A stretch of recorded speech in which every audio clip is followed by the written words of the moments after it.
Hi everyone, welcome to the September 18th edition of the TimeformUS Forecast. I'm David Aragon, and I'll be joined very shortly by my co-host, Craig Milkowski.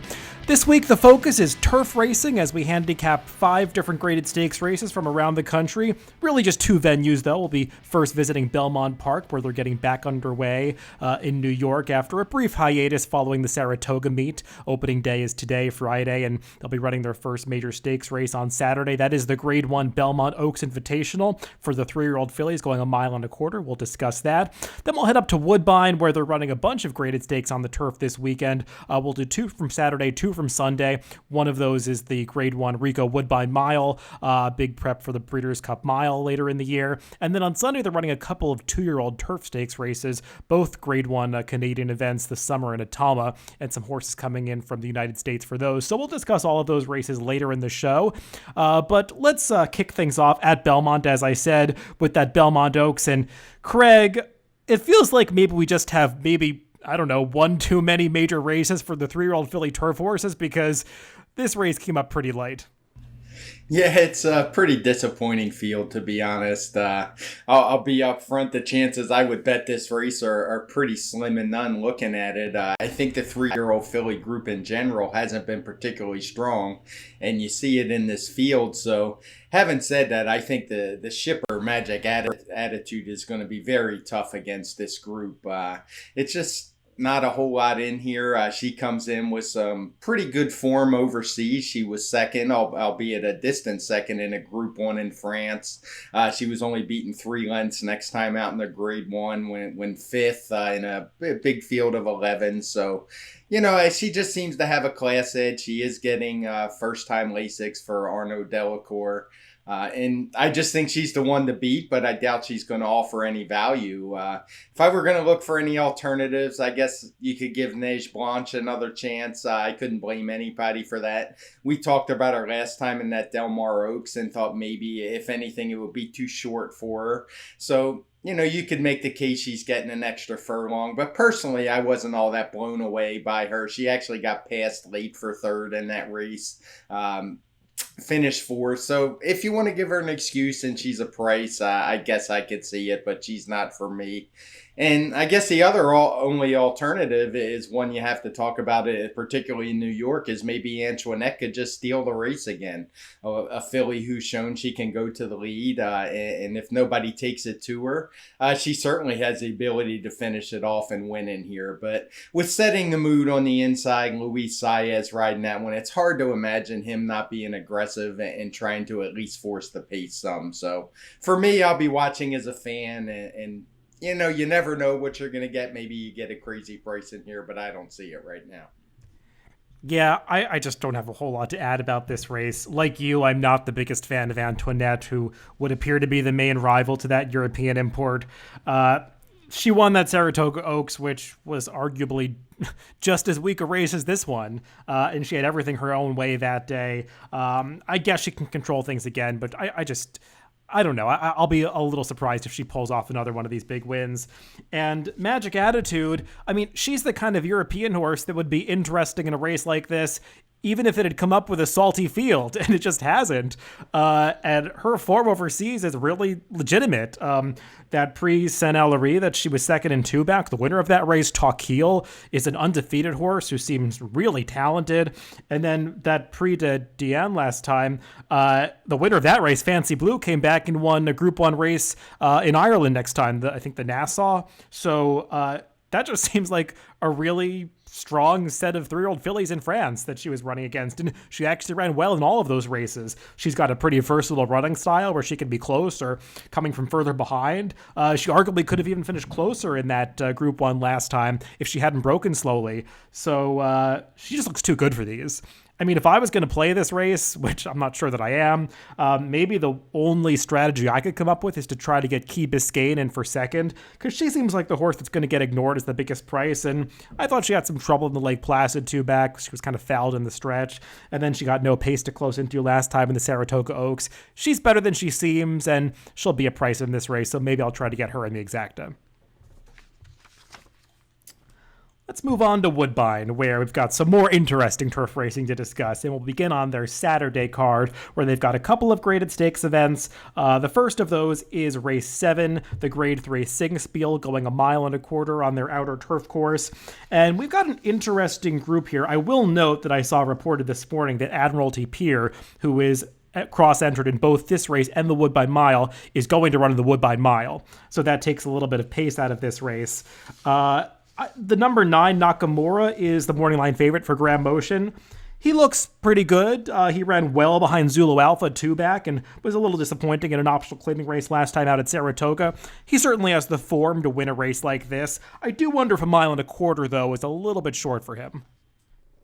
Yeah, I would agree with that. I don't think he's the strongest of favorites. You mentioned Admiralty Pier coming out of the race. I'll say now that there's no flag on the pace projector, but I'm pretty sure looking at it that's going to change once he does come out to a favors horses on or near the lead. And because of that, I'm actually going to go with a totally different horse that we've talked about several times on our various podcasts, and that's Tiz Slam.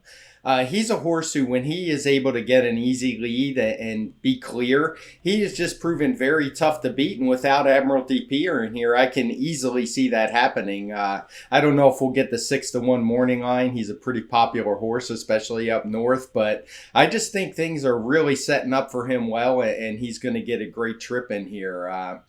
The other one that interests me in here a little bit is Standard Deviation. I know you talked about him last week. I'm not sure you feel about him here, so I'll let you take over at this point, and then I'll say another thing or two before we wrap this race up. Yeah, I kind of agree with you about Tiz Slam. I think in some ways he's the horse to beat in here because he's got prior form in these graded stakes at Woodbine that would make him competitive. And I know his recent form looks like it's tailed off a little bit, but he blew the break last time in that Seagram Cup, so you can excuse that performance. And 2-back, he was just in against the tougher field in that Louisville at Churchill Downs, awful layoff. Even his Red Smith wasn't that bad because he got caught up making an early move into a very fast pace that fell apart. I just think he's logical here, especially if Admiralty Pier is coming out of this race. I would pick Standard Deviation in this spot as well, though. I liked him in a much tougher Kentucky Turf Cup last week, so of course I think he's going to be dangerous in this lesser race up in Canada. We'll see if the 1.25 works for him. I don't see why it wouldn't. He's run just as well going shorter as he has longer. The case that I made for him last week is the same case I'll make this week. He ran really well in that race over in Qatar earlier in the year. I don't know how strong that field was. The other horse that came out of that race, Pedro Cara, did no running in the Sword Dancer at Saratoga during the summer, but that was over a boggy course. I'm not going to put too much stock in that. Standard Deviation, I didn't think he got the right trip 2-back in the Tiller when he was just kind of held up early and asked to sprint home late. That's not really what he wants to do. And then last time in the United Nations, if you watch the head-on replay of that race, you'll see that he got in some real trouble at the quarter pole, got cut off, lost all his momentum in traffic. He was never going to win that race, but he would have finished closer if not for getting his momentum stopped to the top of the stretch. I just think this is a horse that they've handled like he has ability. They've tried some tough spots with him. He hasn't delivered yet, but I think he's got a good performance still in him. So if he's a price in this race, I've got to take a shot with him here, and I would mostly focus on him and Tiz Slam. Yeah, so we basically agree. I mean, if I was going to play horizontals in here, which we're not talking about some of the other races in here, maybe I would use a horse like Nakamura. But I just think the two we talked about not only have, are they just as good or better on speed figures, they have a class edge as well. So I'm not sure we're going to get the odds they're quoted at on the morning line, but I do think we'll find some value with both of those two. I will just say the one horse who's listed as a short price that I just don't really get is the number 5 Skywire. This is a horse who's done his best running on synth. It's not always a given that form is going to transfer to turf. His turf form just isn't quite good enough to make him a contender here, and I'm a little dubious that he can be competitive with this field on the turf. Let's move on to the feature race on Saturday, really the feature race of the weekend at Woodbine. It is that Rico Woodbine Mile, Grade 1 event, going the one-turn mile. We're likely to see some horses come out of this race and be major players in the Breeders' Cup Mile. And we've got Mark Casse, who has a pretty strong hand in this race, sending out the likely favorite, number 8, War of Will, as well as March to the Arch, who also looks like a contender. War of Will, I think, is a horse that you have to have an opinion about in this race because he's certainly disappointed more than he's delivered in his career. He is the 2019 Preakness winner, and he got his first victory since then, last time out, switching to the turf in the Maker's Mark Mile. I do have some questions in retrospect about how strong that race was, though, because we've seen a number of horses come back out of that Maker's Mark, and most of them have not run that well. Yeah, I would agree, and I have the opinion that I'm not betting War Will in this spot. He's 2-1, as you mentioned, on the morning line. He'll probably go off a little shorter than that. And frankly, even though that Maker's Mark was a grade 1 in name, the speed figure didn't show it. It came back only a 119 for him. I think I'm looking at the weight adjusted figure, so it's probably just a little bit higher, but on the raw numbers. But in any case, it was just a really weak grade 1, so I'm just not a fan of his in here. I think he's going to get overbet, so I'm going to look elsewhere. And the logical horse for me that I see is his stablemate in March to the Arch. He actually, I thought, ran very well last time. He ran a real big speed figure in the race. I think I have it at 127 with that weight setting on. And it really wasn't an easy pace setup for him either. It was really slow early. It was pretty solid afterwards, but he was able to get up and win easy. He's a horse who's won both his races at Woodbine over the same course around the 1-turn mile. And it just seems like a great setup for him. He should be able to save plenty ground. And I think he's the horse I like by far the most in here.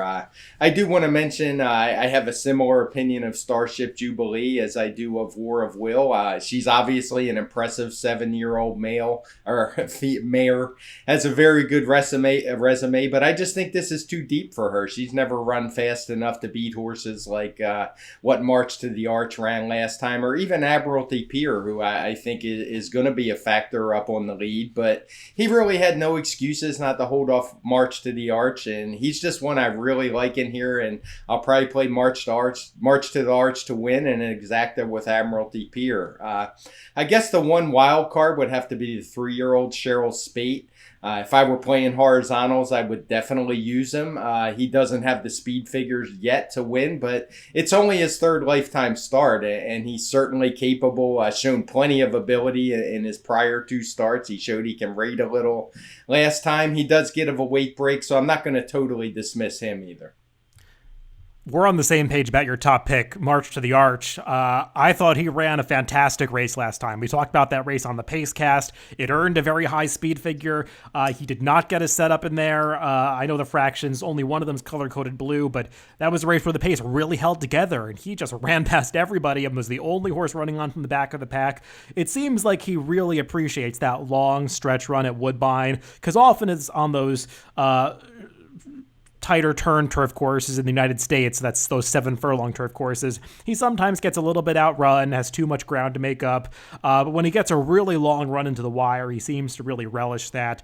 And I just think this is the right spot for a horse who's picked up minor awards in some big races before. I think this is the time that he gets his grade 1 victory. We agree about War of Will. I covered him already. I wonder if Shirl Spite is going to be as high as 8-1 in this race. Seems like this is a horse that there's just a lot of buzz about. I know that there was even talk about him being one of the contenders in the Kentucky Derby before he had a setback, and they decided not to go in that race. I'm a little bit skeptical of him stepping all the way up in class, even though he does apparently have talent. And also, there's pace in this race because you've got Admiralty Pier, who does his best running on the front end. War of Will is certainly not slow. So I think they're going to be moving up front, and that just helps out March to the Arch and could make it a more difficult task for a horse like Shirl Spite. I'm not totally against Starship Jubilee. I acknowledge she's going to have to run faster to win this race. I think maybe a win is a little bit out of reach for her, but I'm not going to be shocked if she runs well here.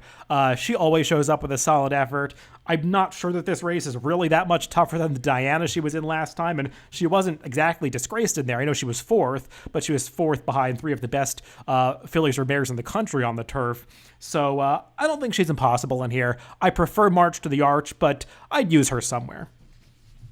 I do think it's interesting we went through most of the field and didn't mention the Chad Brown runner and value proposition. That's kind of an odd thing, but personally, I don't really give that one much of a shot. He hasn't really developed much as a 4-year-old. He's run only a little bit faster than he did earlier in the career. Disappointing poker for me. So this just feels more like Chad's taking a shot in what looks like a weaker grade 1 on paper than he might see in New York.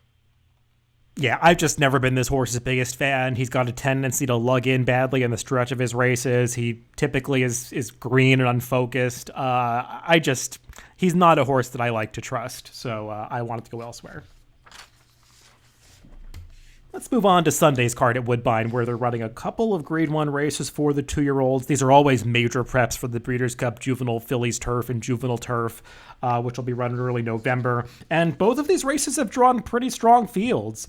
We've got a couple of shippers coming up for the United States in the summer for the Colts and Geldings. We have a couple of horses coming out of a pretty tough maiden race at Saratoga that was won by American Monarch, who's in this race, and Secret Potion was second for Chad Brown. They seem like two of the major contenders. They're facing off against a couple of horses coming out of the Soaring Free, which was run over a sprint distance at Woodbine. How did you compare the two races that these horses are coming out of? Well, I thought the maiden race at Saratoga is interesting, and I think that's the biggest one that we're going to see. I think we're going to see bigger efforts out of that one. I really like Secret Potion's race, even though he didn't win that day. He wasn't able to catch American Monarch, but I think he was really bottled up for a large portion of that race. He just didn't have anywhere to go. And I think he, is just going to get a better trip in here. He's going to save ground, maybe be able to work out a little bit of a trip, and I think he's the one to beat for me. I preferred American Monarch out of that Saratoga race. I don't know. Secret Potion, I didn't think he had a major excuse. He rode the rail the entire way. The pace was pretty soft. I thought he really benefited from his inside post position in that spot, and I thought he had his shot at it in the stretch. He was there and got the lead, and American Monarch just ran past him while making a 3-wide sweep to the front on the turn. So I thought American Monarch ran the better race that day. These Chad Brown horses can always improve in their second starts, but Belmont's horses can as well, even though American Monarch won first time out. So I preferred American Monarch, and I'd make him my top pick in this race. I thought that maiden race was the stronger of the races compared to that stakes at Woodbine, the Soaring Free. We already seen a couple of horses from that Saratoga maiden race come back to do well. I think Pivotal Mission, who was third, who had some trouble in there, he came back and was second in a stakes at Kentucky Downs. Another horse who finished farther back came back to win. So I think that race has certainly been bolstered by the runbacks. And as far as the Soaring Free at Woodbine goes, it featured an extremely slow pace for 6.5 furlongs, and that probably benefited Gretzky the Great more than it did Ready to Repeat, who, for whatever reason, they decided that was the day to rate Ready to Repeat, even though he had shown so much speed in his prior starts, and that just didn't quite work out for him. I think both of these horses have a right to stretch out. I just believe they have a little bit more to prove against some horses coming out of a route race in Saratoga. Yeah, now I have to admit I made a mistake here when I was talking about Secret Potion. I actually was watching the replays this morning, and though he was the 2 today, he was not the 2 that day. So I had him confused with Pivotal Mission. So scratch everything I said about him. I'm going to change my opinion on there. It's a little embarrassing, but it happens. I get the number 2s mixed up. So yeah, American Pharaoh would be the one I like. And the other horse I did want to talk about was Ready to Repeat. Just because, I'm not sure, maybe he is better as a sprinter, and I'm not sure, maybe they were just trying to rate him thinking he couldn't get the distance, but I'd really like to see him given a shot to actually run early like he did in his couple wins before he tried that stake last time on turf. And, the pace was really slow that day. He was still making up ground, so he's the one I'd like to give a shot out of the local horses. I've done it more than I care to admit. Watching the wrong horse in a replay, it certainly is easy to do. Yeah, I agree with you. The Ready to Repeat is 9-2 on the morning line, and Gretzky the Great's 2-1. I kind of prefer them in reverse order. I think Ready to Repeat has more of a right to stretch out, and I agree with you. He's more dangerous from the front end in this race if they use his speed again. But I do think American Monarch might just be the right horse in this spot. Let's move on to that other stakes race for the 2-year-olds at Woodbine, the Grade 1 Natalma for the fillies. And like the summer, this has drawn a pretty salty field. We've got some horses who look good. Again, stakes company at Woodbine, some horses coming up from Saratoga. Of the horses that ran at Woodbine, Alda and Dreaming of Drew both come out of the Catch a Glimpse, kind of like in the situation with the Soaring Free in the summer. Both of them have to stretch out from the 6.5 furlongs to a mile. Alda, I thought, finished off that race well, certainly has a pedigree that suggests more distance will be to her advantage. She could get some pace in this race. I guess Alda is the horse to beat, but it's a pretty competitive field, and there are some horses coming out of maiden races that are pretty interesting. It is, and actually the horse that I'm going to make my top pick is one coming out of a maiden race at Woodbine, and that's Lady Spear. This is one I actually did watch the right horse on the replay. I'm sure of this one. She actually broke pretty poorly that day, and in a race that was pretty quick early, she made a really eye-catching move to just move up and assert command in the race. She took over, and after that, sometimes you kind of expect those horses to back up a little bit, and she didn't do it at all. She just kept running away from the field. Now, obviously, we don't know exactly what she was in against. Hardly anybody's run back, but I think it was the 4th or 5th place finisher.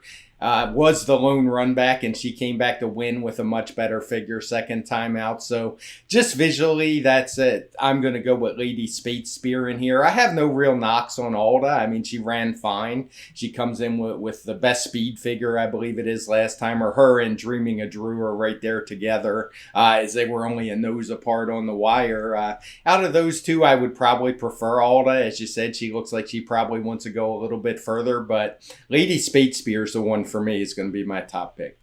Yeah, I was pretty impressed by Lady Spear watching that race.